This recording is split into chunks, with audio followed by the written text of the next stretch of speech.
Mesdames, Messieurs, le monde que nous avons créé est un processus de notre pensée. Il ne peut être modifié sans changer notre manière de penser.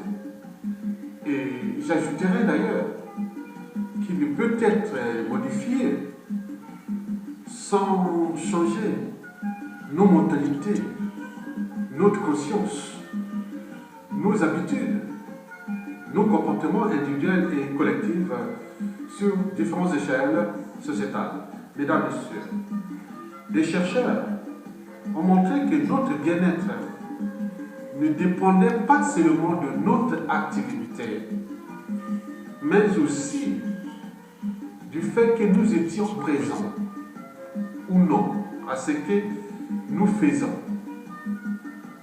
Par conséquent, les gens ne devraient pas toujours réfléchir à ce qu'ils devraient faire, mais je pense qu'ils devraient plutôt penser à ce qu'ils doivent être.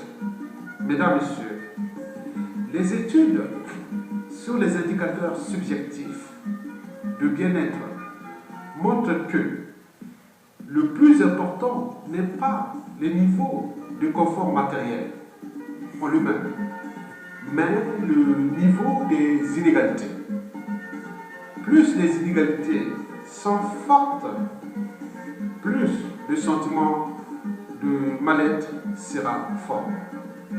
Mesdames et messieurs, la croissance économique est évoquée comme la solution alors quel est le vrai problème de l'existence naturelle et des enjeux écologiques majeurs de civilisation nouvelle. En effet, le modèle de société occidentale est fini. Il est dans une impasse. Il subsiste pour l'instant, sous perfusion, grâce à l'exploitation forcenée des énergies fossiles, des métaux rares, des millions de travailleurs et le maintien au pouvoir par la force des régimes politiques les plus cruels au monde, et notamment en Afrique et pour combien de temps encore. Il est pourtant clair que ce modèle de société occidentale va finir à courte échéance, et ça dépend de nous, de savoir s'il va finir dans des explosions sociales et le chaos écologique, ou de façon plus noble et raisonnable ou soutenable au profit des générations actuelles et futures. Cependant, pas de mobilisation profonde du citoyen, sans un rêve commun, des lendemains à construire et des futurs à édifier. Mesdames, Messieurs, les 10 communément utilisés pour évaluer la performance ou la compétitivité ou la bonne santé économique d'un pays est le PIB, produit intérieur brut. Et la plupart des politiques économiques ont pour objectif la croissance de ce PIB. Celui-ci est calqué sur 3 indicateurs macroéconomiques, à savoir la balance commerciale. 1. La balance commerciale, c'est-à-dire import-export. Elle peut être positive si le pays exporte plus. Elle est négative quand le pays exporte moins. Donc elle ne crée pas de richesse. Mais on voit qu'en France, par exemple, depuis une quinzaine d'années, je peux vous le rappeler, qu'en France, depuis une quinzaine d'années, il est presque nul ou négatif. Voilà.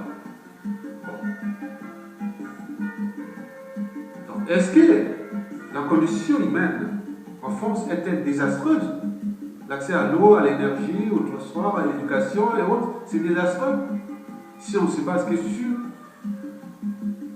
la balance commerciale, l'aide indicateur macroéconomique, la balance commerciale. Bon. Bien sûr qu'il faut créer des richesses. Bon. Est-ce que la condition humaine en France est désastreuse à cause de cette balance commerciale qui est presque maintenant aujourd'hui nulle ou négative depuis une quinzaine d'années. Bon. Le deuxième indicateur macroéconomique, c'est le taux d'investissement, les crédits bancaires alloués aux entreprises et à l'investissement public. Bon, on comprend que, bon, par exemple, si en Occident, en France par exemple, 20% de ce qui représente l'emploi national, c'est les multinationales, 80% c'est produit par les TPE et les PME, alors qu'ils ont difficilement accès au crédit pour créer des richesses. Donc on a une inégalité d'accès aux moyens de créer des richesses. Je vous rappelle que les études sur les indicateurs subjectifs de bien-être montrent que le plus important n'est pas le niveau de confort matériel en lui-même, mais le niveau des inégalités.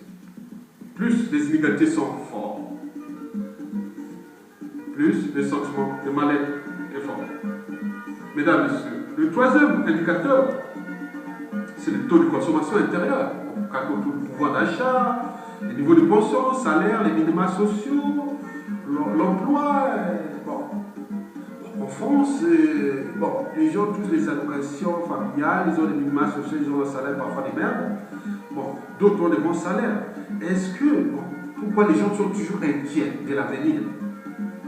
Voilà, ça pose problème. Donc, mais alors, comment déjouer tout cela? Mesdames, Messieurs, comment déjouer tout ça? L'inquiétude pour l'avenir, l'inquiétude pour le présent.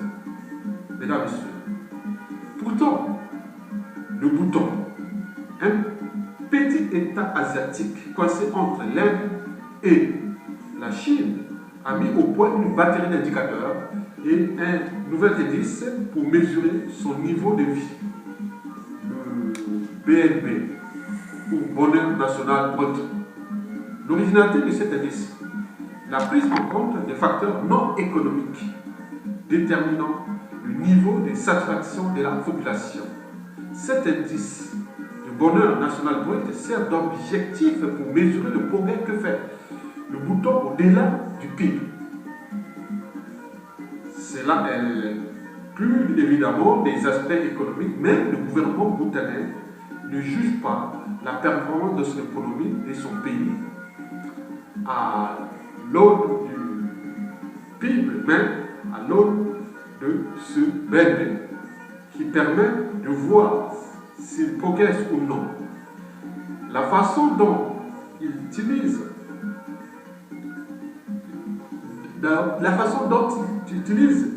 est assez intéressante.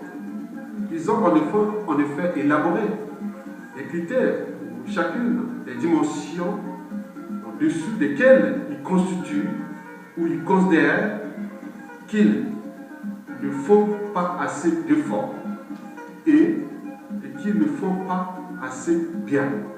Il y a donc plus ou moins des valeurs absolues dans chacun des domaines qui constituent ce BNB.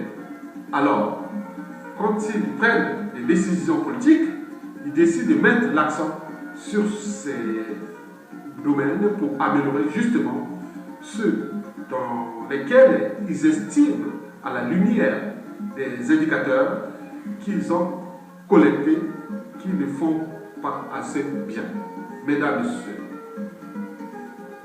face à des contraintes ou à des pressions socio-économiques, entreprise, productivité, profit, emploi, pouvoir d'achat, consommation, surconsommation, bien-être, déclassement et décochage social, etc., qui changent sans cesse. Et tout cela avec un cahier de charges qui est extrêmement draconien, puisqu'on a de matières premières qui sont limitées et finies sur Terre. On s'est dit que face aux contraintes liées à la croissance économique, à la condition humaine, au progrès social, à la survie de l'homme sur Terre et du développement durable, il n'y a pas de meilleure source d'aspiration indiciaire économique que le BIP, le bonheur intérieur brut d'un pays. Mesdames et Messieurs, Vous savez que pendant des milliers d'années, l'humanité a survécu et s'est même développée en manquant de tout et risque aujourd'hui de disparaître dans l'abondance la plus totale. Les besoins pour la croissance économique et les profits commerciaux sont illimités. Mais les ressources nécessaires à ces besoins sont limitées ou épuisables dans l'espace et le temps. Si nous ne repensons pas ensemble nos modes de pouvoir politique et économique, les démocraties révisitées sur différentes échelles sociétales, si nous ne repensons pas ensemble nos modes d'éducation, de formation, de besoins, de production, de consommation, de transport et de rejet dans l'environnement terrestre et spatial, nous allons tout droit dans le mur, au détriment bien sûr des générations actuelles et futures, c'est-à-dire vos et nos petits-enfants, arrière-petits-enfants. Et puis, mesdames, messieurs, notre modèle économique basé sur la croissance économique illimitée et nos modes de vie énergivores sont aujourd'hui clairement identifiés comme prédateurs pour le système écologique qui nous permet de vivre. De ce fait, nous approchons donc pas à pas de la permanence de l'état de crise socio-économique et des décennies de révolte majeure à caractère socio-environnemental. Et par conséquent, aucune condition humaine ou sociale ne sera plus stable. Par ailleurs, l'homme, dans toute son arrogance, avec orgueil et rébellion, tente de s'ériger au-dessus des lois, au-dessus de la biodiversité, de la géodiversité et des lois intangibles de la création, de la nature et de l'univers. Mais un jour proche viendra où l'humanité comprendra dans l'extrême douleur que l'homme charnel ne pourra jamais consommer indéfiniment la nature. Les hommes seront alors confrontés à leur essence déçue dans un règne qui n'est pas le leur, mais celui des lois physiques, astrophysiques, biologiques, géologiques de la nature et de l'univers. Mesdames et messieurs, en 2015, les ressources disponibles de la Terre s'élevaient à 2015, oui, les ressources disponibles de la Terre s'élevaient à 12 milliards d'hectares globaux, soit une moyenne de 1,8 hectares global par habitant. Alors que l'empreinte écologique de l'humanité devient le problème de sa survie sur Terre, les ressources consommées s'élevaient à 18 milliards d'hectares globaux, soit presque 3 par habitant. Si tous les pays du monde arrivaient au même niveau de vie et de surconsommation écologique que celui de l'Occident, du Japon, de la Corée du Sud, de l'Australie, et aujourd'hui de la Chine, de la Russie, de l'Inde, du Brésil, de la Turquie, des Émirats arabes unis, du Qatar, de l'Afrique du Sud, du Maroc et du Nigeria, etc. Il faudra 10 planètes Terre pour satisfaire tous nos besoins actuels et futurs, c'est-à-dire dès 2050 à 2150. C'est-à-dire au profit de vos et nos enfants, petits-enfants, arrière-petits-enfants, donc des générations futures. Mesdames et messieurs, l'idée est de développer la responsabilité individuelle et collective. Nous sommes sur une planète limitée. Il faut donc s'éduquer dès le plus jeune âge à l'auto-limitation.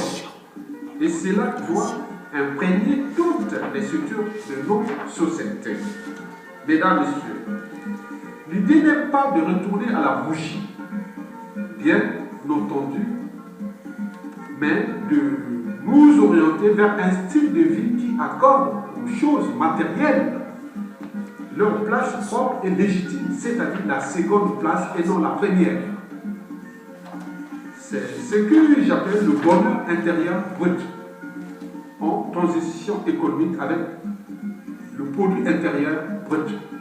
L'enjeu n'est pas de fuir le plaisir ou la satisfaction ou de créer la frustration, mais de s'épanouir pleinement sans passer par les voies de la société de surconsommation.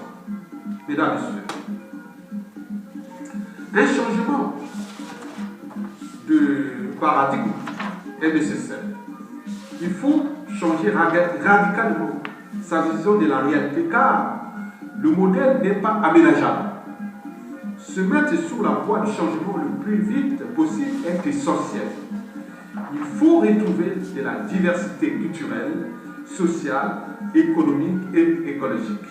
Par ailleurs, les alternatives doivent être accompagnées d'un changement de conscience individuelle et collective. Notre société crée de l'insatisfaction artificielle. Il nous faut donc combler un vide et cela doit bien entendu passer par la sous-consommation. Mais certains puits sont forts si l'on ne travaille pas sur notre intériorité et sur ce qui nous est vraiment nécessaire dans la vie. L'enjeu est de revenir à une société beaucoup plus simple, à un autre type de confort matériel, sans remettre en question les avancées de la société actuelle. Voilà. Oui. Et pour favoriser cela, l'éducation qui joue un rôle crucial doit revoir en profondeur ses méthodes d'enseignement. Ces concepts et mouvements sont une invitation à aller plus loin dans les questionnements et à ouvrir des possibles pour sortir de la croissance économique et avancer individuellement et collectivement vers le modèle de décroissance économique conviviale ou de la sobriété heureuse ou conviviale. Mesdames et messieurs, de nombreuses personnes ne se définissent pas comme décroissants, mais partagent un certain nombre de valeurs et tentent dans leur quotidien d'avoir un autre rapport à la consommation, au travail, un autre rythme de vie, une hygiène de vie. Mesdames et messieurs, chacun de nous peut inventer le monde de demain et une civilisation plus humaine.